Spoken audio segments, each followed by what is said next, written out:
Hi, and welcome to Vadaptations. 3 years later. So what's happened in the past 3 years? We both graduated, so we're doctors, but not that kind of doctor. And well, there was this little thing called the COVID-19 pandemic. And while everyone else seemed to be rushing to start their podcast, we left our podcast. But we've been watching movies, lots of really bad movies. And I also started delving into the Stephen King cinematic universe. I will say, I started the pandemic by listening to The Stand on audiobook, which was a great choice for a pandemic. So yeah, we decided to start up the podcast slash video cast. I don't know what this is, but bear with us as we're trying to figure out how to do this from separate states. If you like this video, make sure to share it with your friends. I don't know, share it with your enemies as well if you really hate it. So we're going to dive into The Lawnmower Man, previously known as Stephen King's The Lawnmower Man, which we will definitely go into. So this is so bad that it's legally a bad adaptation. So the short story, for constant readers, Stephen King fans, it originally appeared in Cavalier in 75, but then was collected in Night Shift in 1978, which features a number of really fun, gruesome deaths, including one by a laundry machine called the Mangler. So Lawnmower Man, though, features gruesome deaths by way of lawnmower. So it begins kind of with this everyday horror of a cat being lawn mowed, followed by this expulsion of Kool-Aid vomit. So you got a little bit of like what would come down the road with Cujo and the red raspberry zinger children ingesting like red dye and stuff. And then there's like this weird subplot of Pan running a lawn mowing agency. Yeah, I wrote it down. It's pastoral greenery and outdoor services. And so the main character is this guy named Harold Parkett, who it takes this great pride in his lawn, and he's a Republican and he likes the stock markets. It's just a lawn company run by like a god who then sacrifices Harold at the end. Yeah, I think I was trying to look up the details, and I think it's so the owner of the company is Pan. Stephen King has this thing for the great god Pan. But yeah, and then I think Pan hires all these satyrs to mow people's lawns. Like go out naked and just chomp on grass. Fun times. Fun times. But there are some great quotes where the lawnmower man was the true obscenity. Harold Parkett refusing to look at the lawnmower because he shows up in overalls, which is going to come up in the film. The lawnmower man comes in with overalls and this big belly, and then ends up naked, chomping on grass. Also, the lawnmower has its own mind and is described as a witch's familiar. Oh, and then pubic hair, grass. That was something in my notes where apparently the lawnmower man, who we never get his name, he has grass pubic hair. Wonderful. Thank you, Stephen King. Appreciate that 1975's vibe. Anyways, yeah, so there are a couple similarities, but they are very few and far between. And that's actually what we mentioned before, legally the case behind Stephen King suing. The film was initially called Stephen King's The Lawnmower Man. So I think the story behind that was New Line Cinema had acquired rights to, I think, some of Stephen King's lesser works. And this was in the early 90s. And they wanted to cash in on that sweet, sweet SK commodity. So they had this young, honestly, I don't know that much, but they had this up and coming director who, by the way, is on Twitter. He's not Twitter verified, and he only has 700 followers. So, and he seems chill. He seems to post interesting things. So I don't know. Maybe he'll finally get the recognition he deserves. It'll be Vadaptation Zombie Channel. That's what's going to put that guy on the map. If we can ride those coattails to fame as well, I'll take it. But anyways, they tried to shoehorn one of the lesser known Stephen King works into this existing script that had been pitched to New Line Cinema. And I think the script had initially been called Cyber God, but then they did try to add some Stephen King elements. We'll talk a little bit about the similarities, but first, I guess just a basic plot of the film. I'll try not to get too long-winded because I do tend to go on too long about films. But we start off with this scientist played by Pierce Brosnan, who has a sweet earring. What happened to, how did they unhot Pierce Brosnan? They actually... Wait, you thought he was less hot? I thought he was hotter. Oh my gosh, no, it was a crime against Pierce Brosnan in that film. The hair and the earring and I don't know, there was a lot going on and none of it worked and it concerned me. I think the only reason I think he's hotter is because of that singular earring. Which deserves to be in the Cinematic Hall of Fame. But yeah, so we start off with an earringed Pierce Brosnan who plays a scientist, Larry Angelo, Dr. Lawrence Angelo. And he's been doing testing on a monkey, trying to enhance the cognitive skills of this monkey. And of course, it's all for war testing, it's all government funded, or clandestinely government funded. And there's this standoff with the monkey escaping, the monkey just following its directives and killing any threats to itself. And then we meet Job. First of all, who calls their son Job? Or actually, I think he might have been orphaned. He's a disabled character who seems to have, I guess, low cognitive skills. I'm not sure exactly. They don't go too far into it. He's living as a warden of a church. The priest is evil, by the way, but that's not news to anyone. So Job is trying to protect the monkey. The monkey is killed by the evil government officials. And Dr. Larry decides that, well, I still got to do my testing because I'm a big bad scientist. He decides to choose Job. So Job is our titular lawnmower man. He mows people's lawns. That's it. That's why he's the lawnmower man. If you want, you could call me lawnmower man. Everybody does. Terry says that's because I fix things and I mow lawns better than anybody in the whole world. After some testing, they're using some kind of cyberspace interface in order to do this testing. It's very like rip off William Gibson, but really poorly done. Although the graphics are very 90s and quite fun. And I love them. And actually, Stephanie's background here is our lawnmower man, AKA Cyber God, AKA Job. And that gives you a little sense of just how glorious these graphics are in this film. But yeah, so Job is undergoing this testing through cyberspace, and he's quickly becoming a lot smarter to the point where he's a genius. He gains telekinetic skills, which is not in the Stephen King story, but it is a very Stephen King theme. Oh, he becomes somehow very attractive to a suburban housewife who is very like into country western wear, and that's what really hots him up apparently. Yeah, the overalls, as Stephanie mentioned. So he starts developing psychic powers, and it is at this point that the scientist is starting to become a bit scared, and he doesn't want to share his findings with the government because of course he knows that it's going to be used for war purposes. And of course the government officials find out and they try to take Job. And then honestly, I'm like not even remembering the ending of this film. Well, like the government then, so already there's tons of ethically sketchy things happening, and the government then interferes with Larry's experimentation and like gives Job the aggressive monkey treatment that like makes Job aggressive. And there's like a side thing with like this woman who finds him really attractive. Oh yeah, he brings the woman to the lab and they both jack into the cyberspace simulation. And by the way, this is like, it's very Tron, but also like hamster wheel. They're like Vitruvian hamster wheels. Actually, that's my background. Sorry for the chair popping in and out of my virtual background. But yeah, there's this weird hamster wheel and he brings the woman in. There's this weird dragonfly sequence.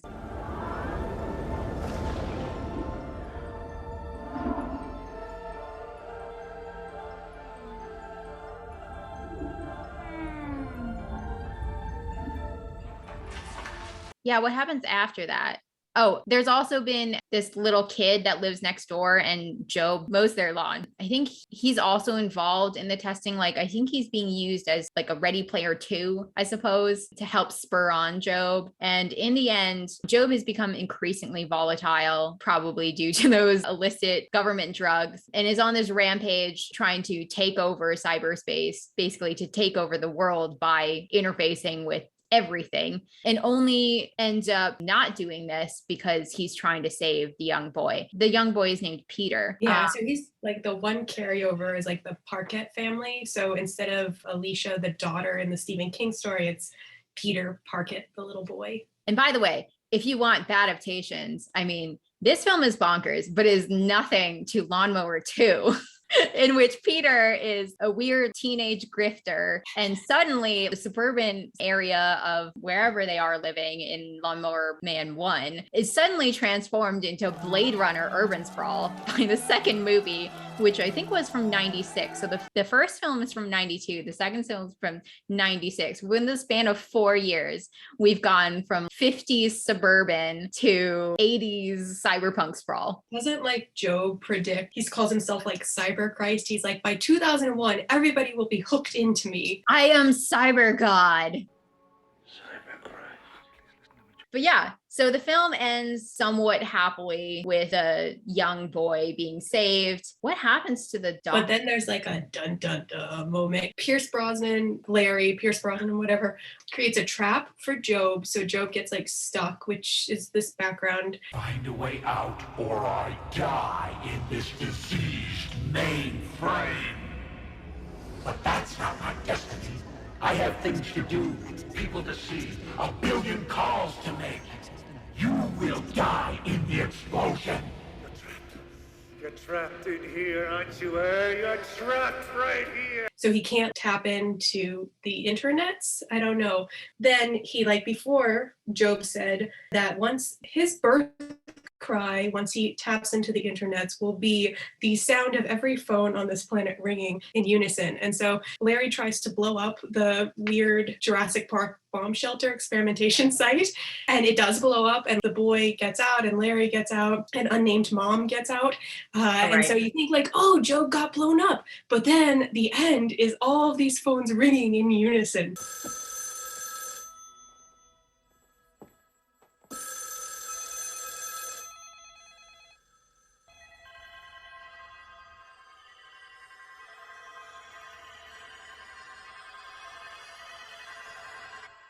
So basically, Job becomes that spam call that we all get about renewing our auto warranty. That's what happened to Job. Thank Job for that. In here we can be anything we want to be. I'll see you on the inside. There's a scientist, there's a disabled character who is then turned into a no longer disabled character, but rather superhuman character. There's random government evils and a monkey. And then a happy ending / not happy ending when we find out that Job still lives. Women characters don't really have names. Like Miss Parquette is just referred to as like mom in the scripting. Yeah. And then there's Caroline. Can we talk about Is Caroline? that the girlfriend, the really basic girlfriend? I mean, she does pick up and just like leave Larry because he smokes in bed, and she tells him that she's young and she wants to go to the city. And Yeah, she wants to Larry- go shopping. Essentially, every female character is just a cardboard cutout. But I will say, at least with Caroline, they do kind of lean into that. So Job, through telekinesis or mind powers or something, can now control people. And so he turns Caroline into the 50s housewife that fits perfectly into this suburban hell. Hi, darling. I've been cooking for you all day. Would you like something from the oven? And she ends up answering the door when there are government officials and ends up shooting them. So good for Carolyn, good for her. The disability ethics are very questionable. So the script, again, it has very little to do with Stephen King. It's mainly Flowers for Algernon crossed with Of Mice and Men, crossed with Tron, crossed with like Frankenstein. Yeah, Frankenstein, probably William Gibson, something cyberpunk. There are a couple similarities in that there's a lawnmower. And I will say, so there's a scene where in the story, Harold Parquet, he tries to call, does he try to call the police? Mm-hmm. And of course, the satyr comes back and says, you know, you made the wrong call, pun intended. But he says, basically, you should have stuck with your previous obeisance. God bless the grass. And so the satyr decides to run over Harold with his lawnmower. And that scene actually does happen in the movie. Well, like, so the guy that does get run over is technically Harold Parquet. Oh, is he actually called Harold in the film? He's Mr. Parquet. Like, no, they don't have first names. Okay, I missed But like, that. so it's almost like somebody took the camera and like moved it from the Parquet family to whatever was going on with Larry and Job, because like the Parquet family exists. They're Larry's next door neighbors, but like the dad, Mr. Parquet, is this abusive, awful person who wears a hard hat while driving to show that he's like a blue collar Man. worker. Like, he's just driving with the heart hat on, and then like abuses his child. But his death is really satisfying.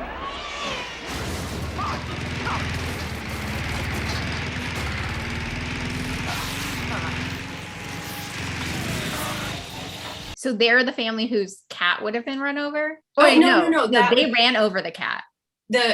So there's like another next door neighbor that doesn't seem to exist in the film, that in the Stephen King short story has the cat run over. Wait, Job is the weird goat man? I think he's supposed to be because we get that similarity with the overalls. Although I think overalls are functioning in this film similar to how they function in Of Mice and Men, where it's like overalls somehow signal disability, like intellectual disability, rather than I think It's the like- overalls in the King film are supposed to be like blue collar kind of worker. And I think that they also use this fixation on comics as a sign of his mental immaturity, which I would think is maybe not the best tactic if you are catering towards a nerd's audience. But who am I to criticize this wonderful script? There are some really quotable lines in here. God damn it, Caroline, never unplug a program when I'm engaged. That is 100%. Even Caroline, like Larry's lady friend, is like, you're using this for porn, aren't you? And Larry's like, no, it's for scientific purposes. Yep. And of course, it does get used for sex later. Yeah. She's right. Justice for Caroline. Oh, there's another similarity. So we think the satyr, like he chops the grass by eating it, essentially. There is a scene where he kills this abusive. All the men in this movie are either our main characters or they're just abusive twats. So there's this abusive man who's always drunk, and he's been trying to get with the sexy lemonade serving girlfriend to Job. And Job finds him at the gas station. First of all, chokes him with the gas pump, and then somehow transports himself into this guy's mind as a man with lawnmower teeth.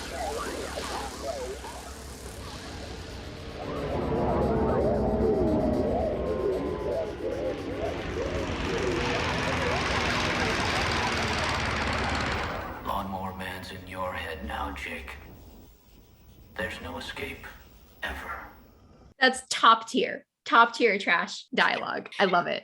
Somebody should like make a cut of this with The Room interspersed. I was actually thinking as I was watching Lawnmower 2 that the main guy in that film, so there's another scientist in that film, not our Dr. Larry. I have already forgotten his name and I watched this like 2 nights ago, but he has like dreads.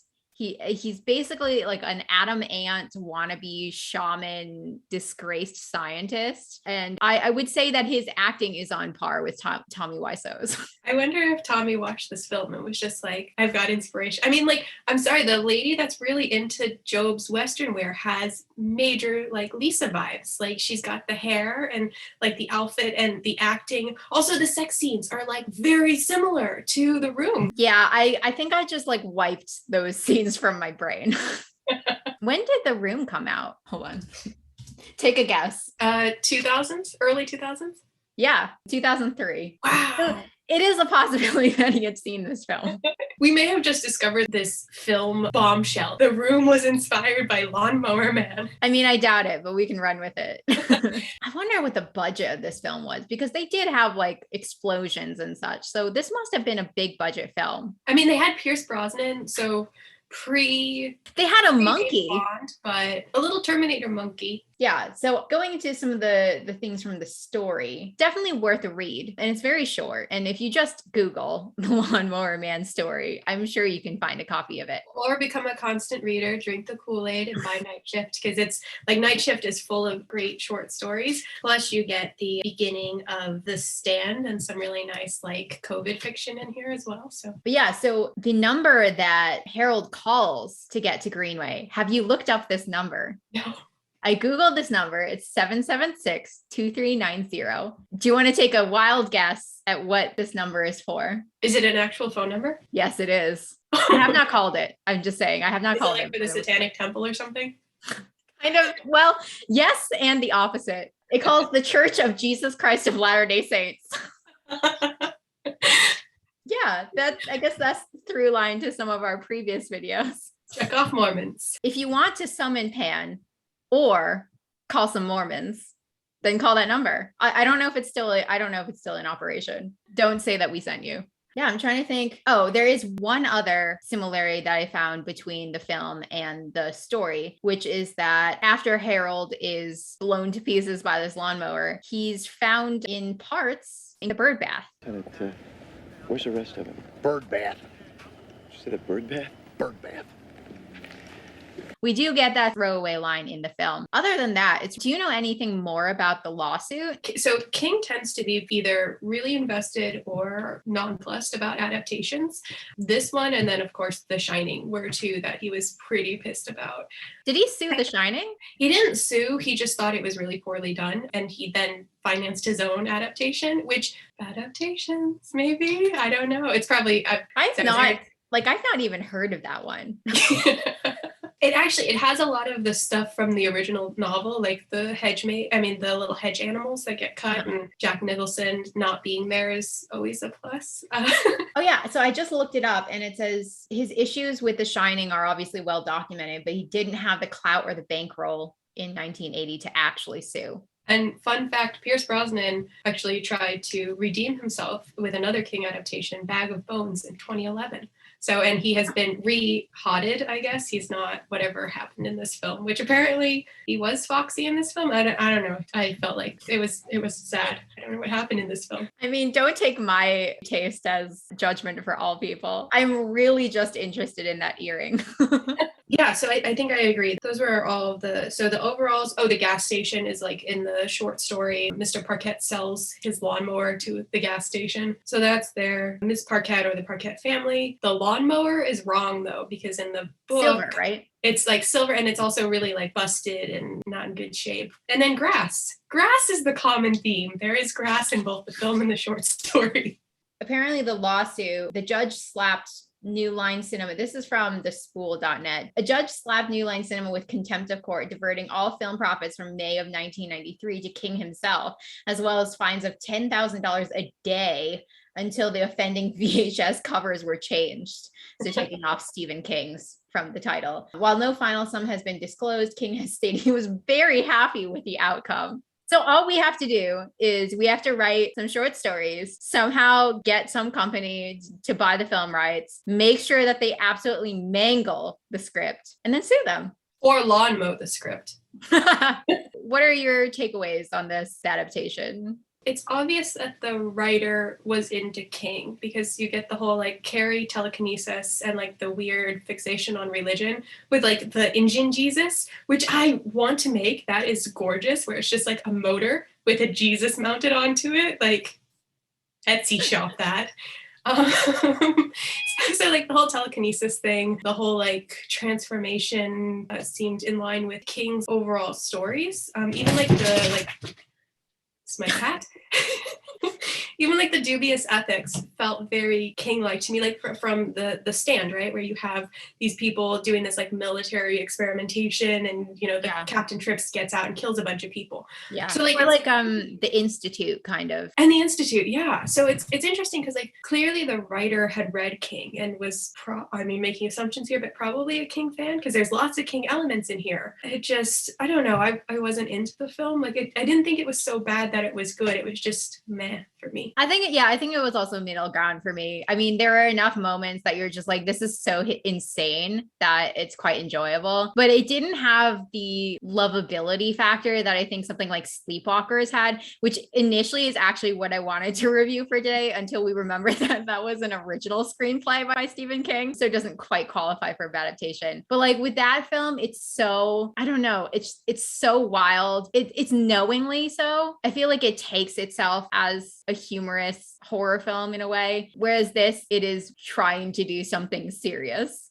Which is like what I think that's what makes King so appealing, is that he has the seriousness, he has the horror, but he also like knows that most of the stuff that he writes is absolutely bananas. And so like even the short story, it laughs at itself because it's like, yeah, this satyr's coming and like mowing your lawn and going to murder you with a lawnmower and sacrifice you in a bird bath in like this suburban area. Like this film felt like it was like, I'm a very serious, interested in like transhumanism, and I'm going to like transcend the human mind and body into computers. I don't know. I watched this, I think, the night after watching Sleepwalkers. So it definitely paled in comparison. I think if you like in the before times or the after times, if you got together with friends and like maybe had a drinking game, go actually, what kind of drinking game? What would be the points for the drinking game? Well, anytime. Overalls.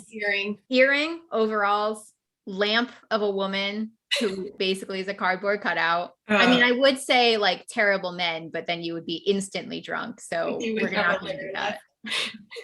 Oh, how about rad computer graphics? Yes, the computer graphics. You'll want to be drunk for wait. those. When people get painted to death, what was it called? Microsoft Paint or like Kid Pics? Yeah. MS So Paint? like there are deaths at the end where they just use like MS Paint effects to like Oh.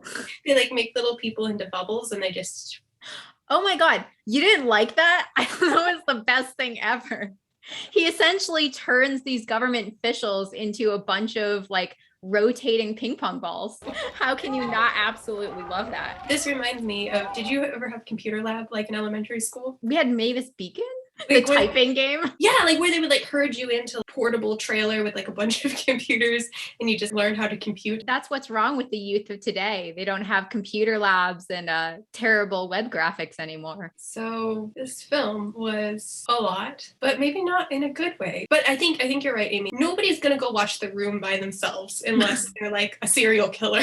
But if you watch The Room with friends or a group of people, it becomes really, really fun. So I think this is similar. Like if you were to gather, We have to come up with some kind of ritual, right? So with The Room, you throw spoons. Mhm. What are we going to do with the lawnmower man? We can't chuck lawnmowers at the screen. Ping pong balls? yeah, ping pong balls would be very good. Cool. So after watching this review, gather your friends and watch this film and throw ping pongs at it. And then create a drinking game and you will be intoxicated very quickly. Be careful with that one. Yeah. So that's the Lawnmower Man. Lawnmower Man 2. Have you seen that one? If not, I was like, this one I was starting to zone out a little bit already. And I was like, oh, I don't think I could do two. Yeah, I will say actually I could only find the director's cut of Lawnmower Man. So I watched more than 2 hours. Lawnmower Man 2, I unfortunately cannot recommend that one. Although, you know, actually, have you seen Orphan Black? Yeah. Okay, so Dr. Aldous Leakey, who's also Max Headroom, but I know him as Dr. Aldous Leakey from Orphan Black. He is the new Job. If you really like unhinged characters with super cheesy lines like incest, good for the whole family, then I do recommend Lawnmower Man 2 for you. But otherwise, I don't think it will really appeal to most people. But yeah, so that's our adaptation. Honestly, I don't know if anyone's paying attention to our channel anymore, but if you have suggestions for really terrible films that happen to be adaptations, feel free to leave some comments. We'll certainly watch them and see if we can manage to film some more episodes if anyone's interested. And if you are interested, like we can't tell unless people let us know. Leave a comment or drop a like or subscribe, something that will get my attention, because otherwise I will not know if this was a success or just a complete failure, which pretty much sums up my opinions of Lawnmower Man. Success, failure, who knows? So it sounds like we're both in agreement that it's like a meh adaptation. I mean, it's a bad adaptation, but in terms of fun, it could be a good night of drinking and ping pong balls. It could actually possibly be a good adaptation if you just cut... Wait, hear me out on this. If you just cut the one lawnmower kill scene where Mr. Parquet, like the abusive guy, gets lawnmower to death, and then that 5 minutes afterward where it's basically just dialogue directly from the short story where like the police are like, wow, his body's in the bird bath. Just cut that piece, and that's kind of like the entire short story, and it would be a good adaptation. That death scene's really fun. It's well shot, like with the lawnmower eating all the furniture and then coming for the bad guy. I will say this film has some superb kills. If you just want to like put it on in the background and then stay around for the kills, I think in that case it's absolutely worth it. So yeah, that's our adaptation for the day. The God corpse bless. is being reanimated. Thank you for keeping our zombie channel alive. Until possibly next time. Bye.